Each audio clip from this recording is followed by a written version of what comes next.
Hello students, welcome to physics classes. आज class second year के प्रत्यावर्ती धारा परिपथ से संबंधित चैप्टर के तीसरे लेक्चर में आज हम पढ़ेंगे प्रत्यावर्ती धारा परिपथ में शक्ति या सामर्थ्य और wattless current, sharpness of resonance, quality factor, band width, इसके बारे में आज जो है हम पढ़ेंगे। तो आज स्टार्ट करते हैं हम प्रत्यावर्ती धारा परिपथ में शक्ति या सामर्थ्य से। जब किसी प्रत्यावर्ती धारा परिपथ में, जैसे अगर हम एलसीआर परिपथ ले लें, तो इस एलसीआर परिपथ में जो तात्क्षणिक वोल्टेज और धारा होगा उसका समीकरण होगा V बराबर V naught sine omega T और I equals to I naught sine omega T plus phi. Phi जो है यह फेज डिफरेंस होगा धारा और वोल्टेज में।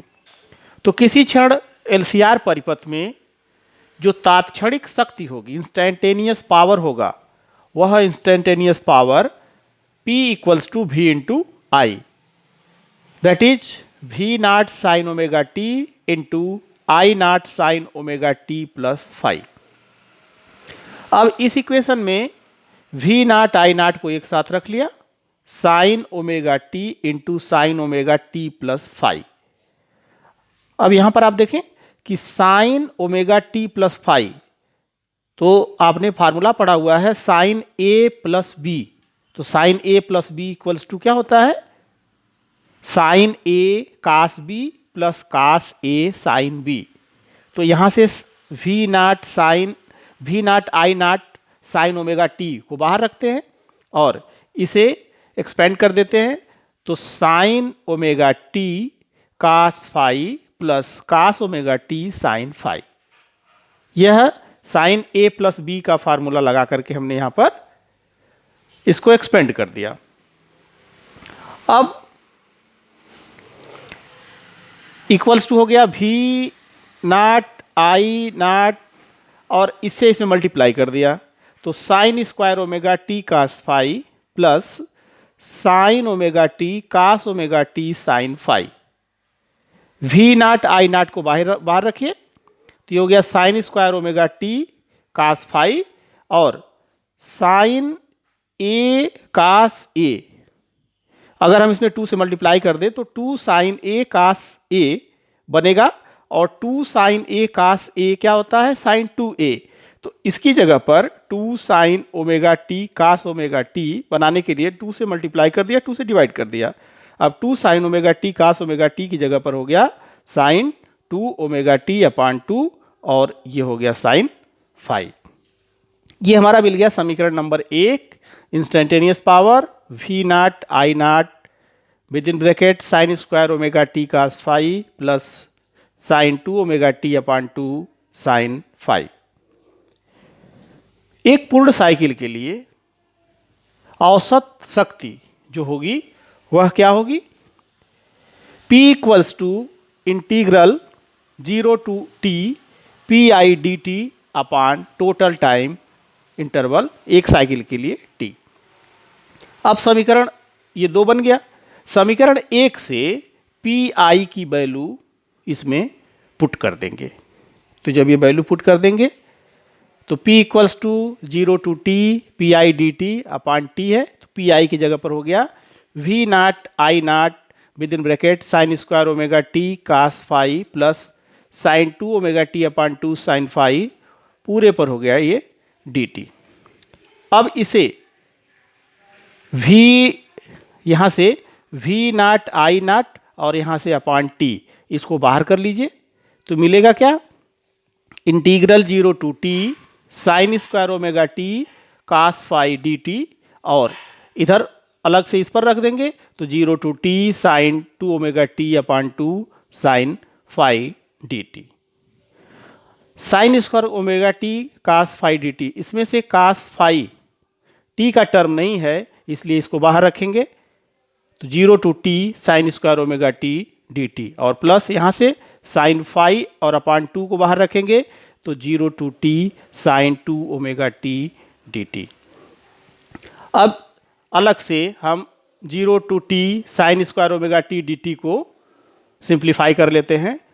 तो पिछले लेक्चर में हमने इसकी वैल्यू फाइंड किया था, इसकी वैल्यू आ जाती है t/2 और 0 to T sine 2 omega T D T इसकी वैल्यू आ जाती है 0। इस वैल्यू को हम यहाँ पर पुट कर देते हैं। तो ये ऊपर का इक्वेशन बन जाएगा p equals to V naught I naught upon T और कास फाई और इसकी जगह पर हो गया t/2। तो ये t/2 हो गया और प्लस साइन फाई अपान 2 इंटू 0। तो ये टर्म हो गया 0 और जब ये टर्म 0 हो गया इस कैपिटल टी से ये कैपिटल टी कट गया तो we naught I naught cos phi अपान 2 ये बचेगा we naught I naught upon 2 cos phi. अब इस 2 को हम नीचे लिख सकते हैं √2 इंटू √2।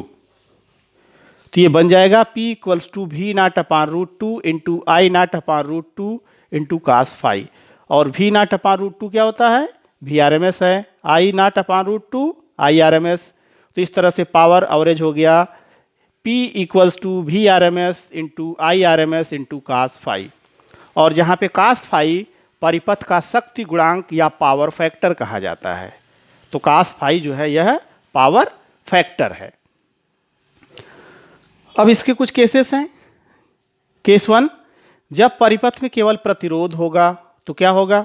उस स्थिति में आपने पढ़ा है कि जब सिर्फ रेजिस्टिव सर्किट होती है तो वोल्टेज और धारा समान कला में होते हैं, तो उनके बीच जो फेज एंगल होता है फाई इक्वल्स टू 0। अगर फाई की वैल्यू हम 0 करते हैं तो कास फाई कास 0 की वैल्यू होती है 1। तो इस तरह से मिल जाएगा P average equals to V R M S into I R M S. Case 2, जब परिपथ में केवल कुंडली प्रेरकत्व होगा तो फेज एंगल क्या होगा? जब सर्किट सिर्फ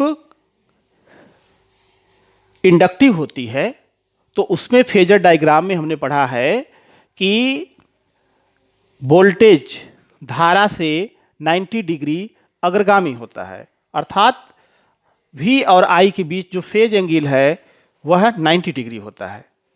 तो P equals to V R M S into I R M S into cos phi से कास फाई की वैल्यू हो गई cos 90 equals to 0, that is PAV equals to 0। अर्थात इस परिपथ में जो एवरेज पावर है वह 0 होगा।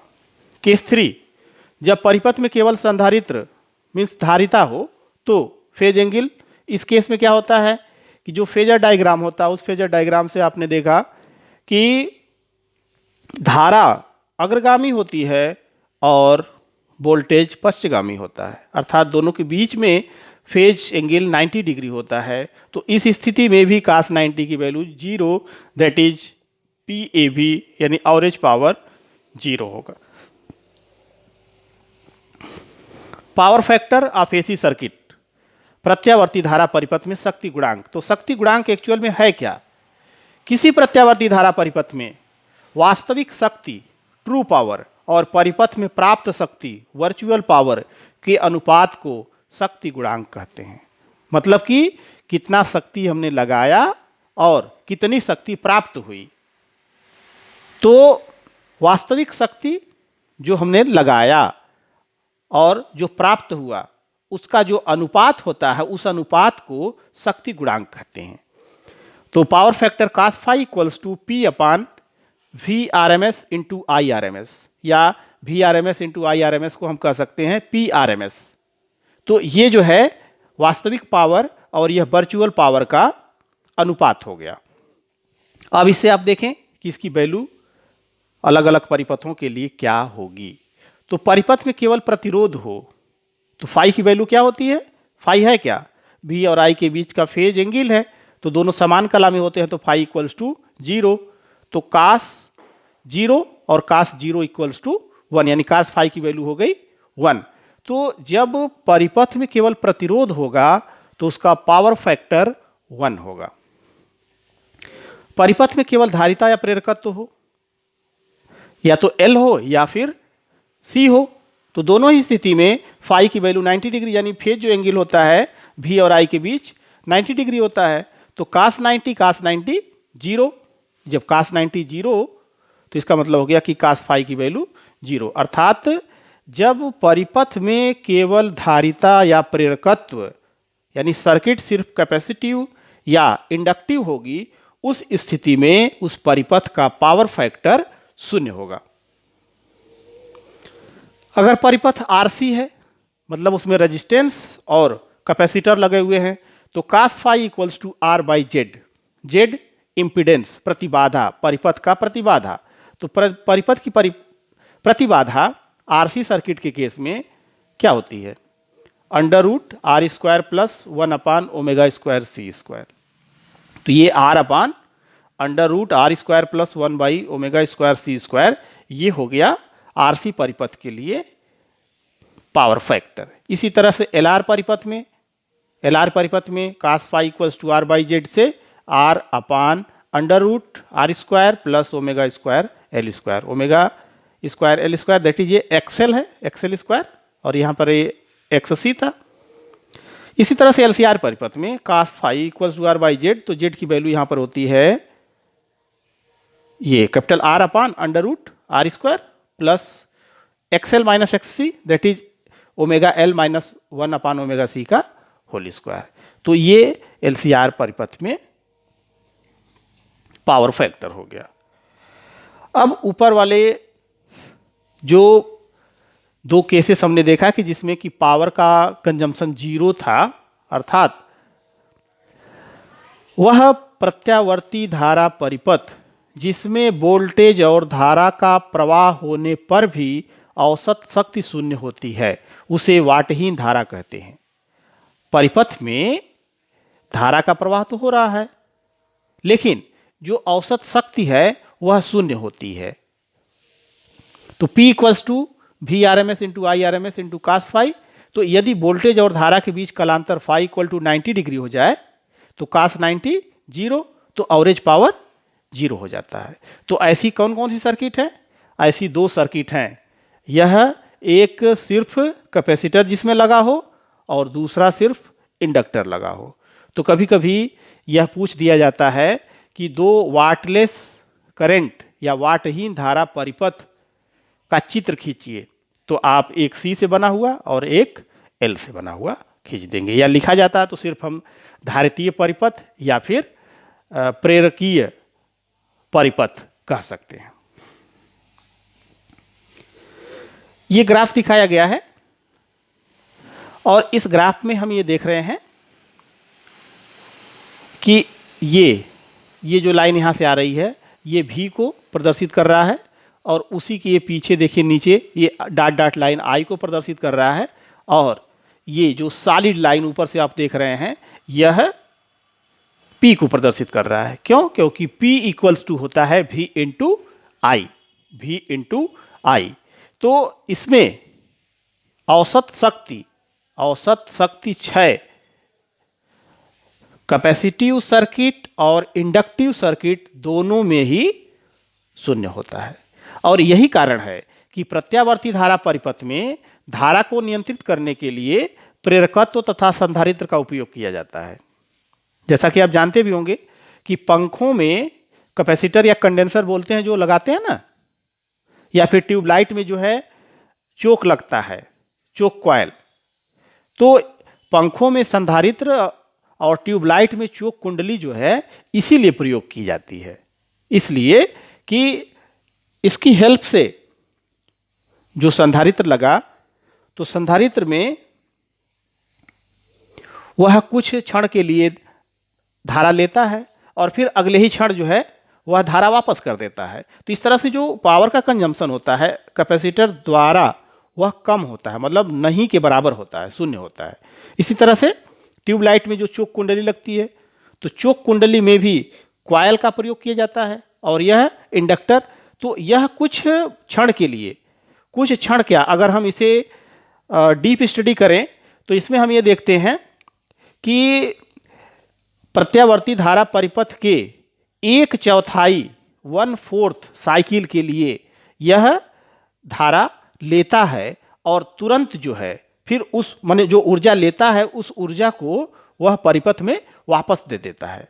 और इसी तरह से जो है परिपथ में वह प्रत्यावर्ती धारा परिपथ को कंट्रोल करता है। तो आगे हम इसके बारे में पढ़ेंगे भी। तो चोक कुंडली या चोक कॉइल है क्या? जिस प्रकार से दिष्ट धारा को नियंत्रित करने के लिए धारा नियंत्रक का प्रयोग किया जाता है, उसी प्रकार प्रत्यावर्ती धारा को नियंत्रित करने के लिए चोक कुंडली का प्रयोग किया जाता है। तो चोक कुंडली होती क्या है? चोक कुंडली एक ऐसी युक्ति है जिसमें वैद्युत ऊर्जा का ह्रास नगण्य होता है। वैद्युत ऊर्जा का ह्रास नगण्य मतलब कि जो पावर, एवरेज पावर है, जो शक्ति क्षय है, वह नहीं के बराबर होती है। और ये चोक कुंडली होती क्या है?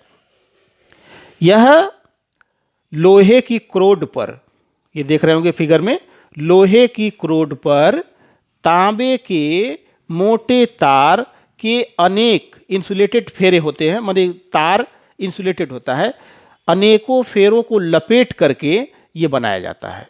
और इसमें इस क्रोड को इस प्रकार से आगे या पीछे इसमें बढ़ाने या घटाने की व्यवस्था की जाती है कि जिस प्रकार से धारा को नियंत्रित करनी है उसी के अनुरूप इस क्रोड को इस कॉइल के भीतर या इस कॉइल से बाहर रखा जाता है। तो इस तरह से इसका जो प्रतिरोध है यह नगण्य, लेकिन इसका जो प्रेरकत्व है वह उच्च होता है। और जैसा कि आपको बताया मैंने कि तांबे के मोटे तारों के अनेकों फेरों को पटलित लौह क्रोड के ऊपर लपेट करके ये बनाया जाता है। अब ये इसमें जो परिपथ हुआ वह कौन सा परिपथ हुआ? एलआर परिपथ हुआ। एल कुंडली हो गई और आर रेजिस्टेंस। तो औसत शक्ति क्षय इसमें फार्मूले के हिसाब से क्या होगा? P equals to V R M S I R M S into cos phi. तो cos phi equals to R by Z, तो इक्वल्स टू हो गया R upon under root R square plus omega square L square. अब इससे अगर हम देखें तो चोक कुंडली का प्रतिरोध लगभग शून्य होता है तथा प्रेरकत्व बहुत अधिक होता है। तो हम R को 0 ले सकते हैं और L को इनफाइनाइट ले सकते हैं। तो अगर ऐसा लिखते हैं तो कास फाई इक्वल्स टू हो सकता है R अपान अंडर रूट 0 का स्क्वायर प्लस इन्फिनिटी का स्क्वायर। अब इन्फिनिटी का स्क्वायर में जब 0 जोड़ेंगे तो क्या होगा? इन्फिनिटी ही होगा। तो ये हो गया इक्वल्स टू यानी लगभग R बटा इन्फिनिटी, और जब किसी भी नंबर को इन्फिनिटी से डिवाइड करते हैं तो होता है 0। तो कास फाई की वैल्यू हो गई यहाँ पर 0। जब कास फाई की वैल्यू 0 हो गई तो इसका मतलब क्या हुआ कि चोक कुंडली में जो औसत शक्ति क्षय है वह शक्ति क्षय शून्य होती है, लगभग शून्य होती है। और यही कारण है कि प्रत्यावर्ती धारा को नियंत्रित करने के लिए चोक कुंडली का प्रयोग प्रत्यावर्ती धारा परिपथों में किया जाता है।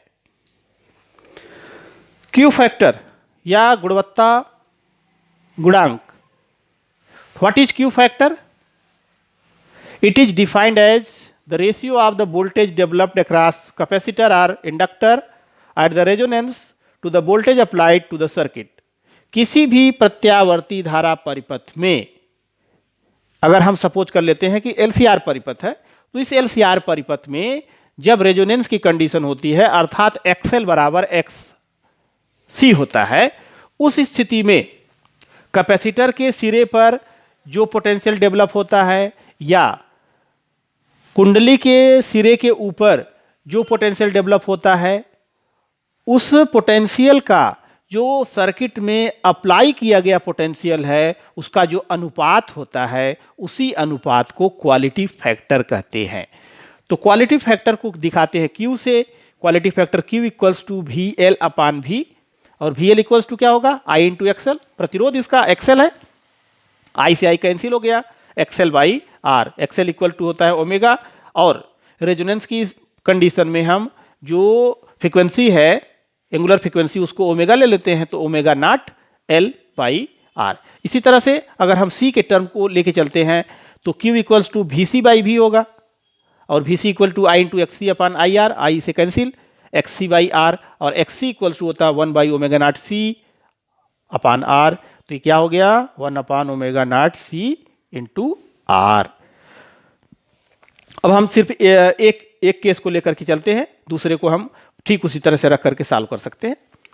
तो एट रेजोनेंस कंडीशन, एलसीआर परिपथ में रेजोनेंस कंडीशन की स्थिति में क्या होता है, या एलसी सर्किट हो तो XL equals to XC, XL equals to omega not L, XC equal to 1 upon omega not C.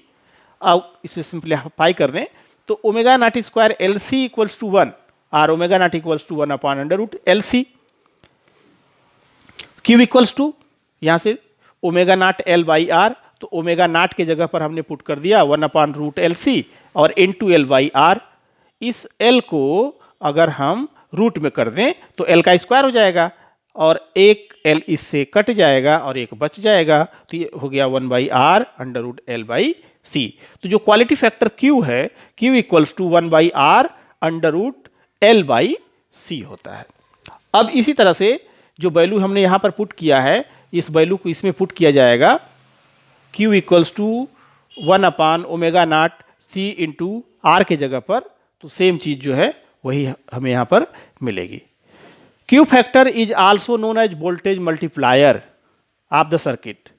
It is just a number lies between 10 and 100। Q factor जो है एक्चुअल में क्या है, यह वोल्टेज मल्टीप्लायर है, यह जो है वोल्टेज मल्टीप्लायर है।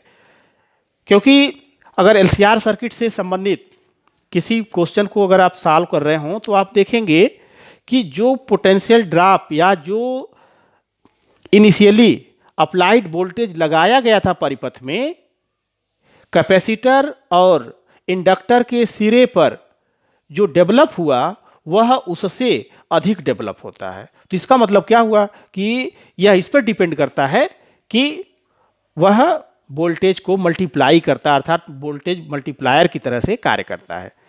और इसकी जो वैल्यू है लगभग यह 10 से 100 के बीच में लाई करता है, लेकिन वेरी हाई फ्रीक्वेंसी के लिए इसकी वैल्यू जो है बढ़ जाती है। Sharpness of the resonance, bandwidth and half power points. अब ये देखें, ये ग्राफ दिखाया गया है, यह एंगुलर फ्रीक्वेंसी और धारा के बीच में ग्राफ दिखाया गया है। तो हमने ये देखा कि इसमें जैसे जैसे एंगुलर फ्रीक्वेंसी बढ़ रही है वैसे वैसे आई की वैल्यू बढ़ रही है और एक मैक्सिमम, मतलब कि एक निश्चित फ्रीक्वेंसी पर यह मैक्सिमम हो करके और फिर धीरे धीरे घट रही है और फिर वैसे ही प्राप्त हो रही है। तो जो मैक्सिमम है इसकी अपर या आप पीक वैल्यू कह सकते हैं, वह आई नॉट है। अब अगर 1 upon root 2 times maximum current को, माने आई नॉट बाई रूट 2 जितने पर होता है, यानी हम सीधे सीधे ये कर सकते हैं कि जब आई और एंगुलर फ्रीक्वेंसी ओमेगा के बीच में ग्राफ खींचा जाता है तो जितनी आवृत्ति पर, जितनी फ्रीक्वेंसी पर धारा का मान 1 अपान रूट 2 हो जाता है उसे हाफ पावर पॉइंट कहते हैं। अब जैसे देखें, यह पॉइंट और यह पॉइंट फ्रीक्वेंसी के टर्म में यहां पर होगा ओमेगा 1 और यहां पर होगा ओमेगा 2। तो इस दोनों पॉइंट को हम अर्ध सामर्थ्य बिंदु या हाफ पावर पॉइंट कहते हैं।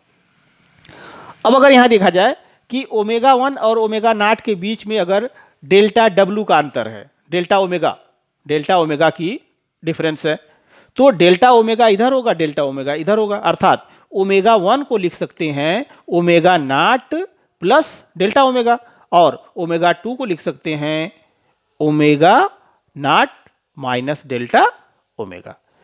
अब होता क्या है कि जो यह हाफ पावर पॉइंट्स मिलते हैं, इन दोनों के बीच की जो फ्रीक्वेंसी होती है उसी फ्रीक्वेंसी को, माने बीच का जो डिफरेंस मिलेगा वह फ्रीक्वेंसी जो है इसकी बैंड विड्थ कहलाती है, बैंड की चौड़ाई। तो वैसे तो मैथमेटिकली हम ये कहते हैं कि यहाँ पर ओमेगा 2 माइनस ओमेगा 1 निकालेंगे, इसकी चौड़ाई जो होगी, तो ओमेगा 2 माइनस ओमेगा 1 अगर निकालते हैं तो ये वैल्यू हम यहाँ पर पुट करेंगे तो omega not minus delta omega minus omega naught plus delta omega, तो ये मिलेगा -2 डेल्टा ओमेगा। लेकिन यहाँ पर हम माइनस साइन नहीं बल्कि हम इसका सिर्फ मैग्नीट्यूड ले रहे हैं, इसीलिए हम इसे ओमेगा 1 माइनस ओमेगा 2 भी कह सकते हैं। तो omega 1 minus omega 2 equals to 2 delta omega. तो इसकी जो बैंड विड्थ है ये हो गई 2 डेल्टा ओमेगा। अब इसी बैंड विड्थ से इसकी शार्पनेस ऑफ रेजोनेंस और परिपथ का गुणवत्ता गुणांक, जिसे क्यू क्वालिटी कहते हैं, क्यू फैक्टर कहते हैं, तो क्वालिटी फैक्टर इसका अनुनादी आवृत्ति बटा बैंड की चौड़ाई। तो अनुनादी आवृत्ति ओमेगा नॉट और बैंड की चौड़ाई 2 डेल्टा ओमेगा, और इसे फिर हम उस टर्म में वैल्यू पुट करते हैं तो 1/r √L/c। अब आप ये कहेंगे कि शार्पनेस ऑफ रेजोनेंस क्या है? तो यदि क्यू फैक्टर का मान अधिक होगा तो बैंड विड्थ घट जाएगी तथा अनुनादी वक्र तीक्ष्ण होगा। लेकिन जब क्वालिटी फैक्टर का मान कम होता है तो उस स्थिति में बैंड विड्थ जो है बढ़ जाती है, और जो अनुनादी वक्र होता है वह शार्प नहीं होता है। जैसा कि शार्प से मतलब आप ये देखें कि ये जो ग्राफ आप देख रहे हैं ओमेगा और आई के बीच में, तो अगर ओमेगा 1 और ओमेगा 2 का डिफरेंस अगर कम होगा तो ये पीक होगा, चौड़ा सा ऊपर ऊंचाई ज़्यादा होगी। लेकिन अगर ओमेगा 1 और ओमेगा 2 अगर इसके बीच का अंतर ज़्यादा है तो यह फ्लैट होगा। तो जब फ्लैट होगा तो उस स्थिति में यह शार्प नहीं होगा। अर्थात शार्पनेस से क्या तात्पर्य हुआ? तब शार्पनेस से तात्पर्य यह हुआ कि कम फ्रीक्वेंसी के अंतर पर ही मैक्सिमम वैल्यू मिल जाएगी, लेकिन अगर यह अधिक है, माने शार्पनेस अगर इसकी कम है, शार्पनेस ऑफ रेजोनेंस अगर कम है, तो जो रेंज होगा वह रेंज अधिक होगा। तो क्यू फैक्टर का मान अगर अधिक होगा तो बैंड विड्थ घटेगी और अनुनादी वक्र तीक्ष्ण होगा, अर्थात जो रेजोनेंस है यानी जो शार्पनेस ऑफ रेजोनेंस है वह अधिक होगा। LCR resonance circuit in series, इसे हमने पीछे पढ़ा भी है। इस स्थिति में कहा गया था कि जब एलसीआर परिपथ में अनुनाद की स्थिति होती है, तो अनुनाद की स्थिति कब होती है? जब XL और XC एक दूसरे के बराबर होते हैं, अर्थात प्रेरकीय प्रतिघात और धारितीय प्रतिघात जब एक दूसरे के बराबर होते हैं तब यह कहा जाता है कि वह परिपथ रेजोनेंस कंडीशन में है। तो omega L equals to 1/ωc, इससे omega square LC equals to 1, that is omega equals to 1/√LC। लेकिन ओमेगा की वैल्यू होती है 2πf या n या न्यू भी लिखते हैं, तो 2πf इक्वल्स टू 1/√LC, तो f इक्वल्स टू 1/2π√1/LC, और इसे परिपथ की अनुनादी आवृत्ति कहते हैं यानी रेजोनेंस फ्रीक्वेंसी कहते हैं। अब अगर हम वोल्टेज और आवृत्ति के बीच में, वोल्टेज की आवृत्ति और धारा के बीच में अगर हम ग्राफ प्लॉट करें तो यह ग्राफ देखिए ऐसा मिलता है। आई और फ्रीक्वेंसी के बीच में, तो जो एक निश्चित फ्रीक्वेंसी के ऊपर करंट मैक्सिमम मिलता है, मैक्सिमम करंट जो पीक वैल्यू आई नॉट जिसे हम पिछले ग्राफ में दिखा रहे थे, तो यह जितने पर मिलता है उसे हम कहते हैं रेजोनेंस फ्रीक्वेंसी। रेजोनेंस फ्रीक्वेंसी से कम पर और अधिक दोनों ही स्थिति में यह कम होता है, धारा का मान जो होता है वह कम होता है। तो जिस फ्रीक्वेंसी पर धारा का मान अधिकतम हुआ वही रेजोनेंस फ्रीक्वेंसी कहलाती है। ठीक इसी तरह से अगर वोल्टेज की आवृत्ति और प्रतिबाधा, परिपथ के प्रतिबाधा के बीच में अगर जो है खींचा जाए तो उस स्थिति में यह ग्राफ उल्टा हो जाता है। क्यों उल्टा हो जाता है? जैसे यहाँ पर आप देख रहे हैं कि धारा धीरे धीरे बढ़ रही है, तो धारा अगर धीरे धीरे बढ़ रही है तो इसका मतलब क्या हुआ कि प्रतिरोध उसका घट रहा है। तो ये देखिए इसका उल्टा हो गया कि स्टार्टिंग में प्रतिरोध अधिक है, फिर धीरे धीरे घट रहा है, और जब रेजोनेंस की कंडीशन होती है तो परिपथ का प्रतिबाधा जो है वह उस परिपथ में लगाए गए प्रतिरोध के बराबर हो जाता है और वह न्यूनतम होता है, और उस स्थिति में जो करंट होती है वह मैक्सिमम होती है। तो जेड और रेजोनेंस फ्रीक्वेंसी यानी फ्रीक्वेंसी के टर्म में अगर हम खींचते हैं तो यह आप ये देख रहे होंगे कि यह ग्राफ इस आकार का मिलता है। अगले लेक्चर में हम लोग इससे संबंधित ट्रांसफार्मर और वर्किंग तथा एसी जनरेटर को जो है डिटेल स्टडी करेंगे। और ट्रांसफार्मर बोर्ड के एग्जाम के पॉइंट ऑफ व्यू से बहुत ही इंपॉर्टेंट है, तो अगला लेक्चर जरूर देखें।